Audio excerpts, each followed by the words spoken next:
Demon Pawan ఇంత మంచి కుర్రాడిని హౌస్లో చూడరేమో అనిపిస్తుంది నాకు. అన్ని మంచి క్వాలిటీసే.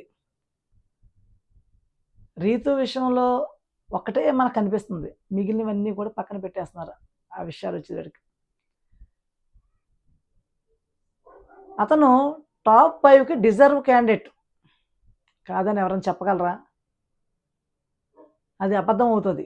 ఎందుకంటే గుడ్ బిహేవియర్, హౌస్లో అందరితో కూడా మంచిగా ఉంటాడు, మంచి ర్యాపో ఉంటుంది, ఎవరితో కూడా గొడవలాడ్డు, ఎవరిని తోలనాడి ఒక మాట అనడు, అందరినీ కూడా మంచిగా సర్దుబాటు చేయాలని చూస్తాడు.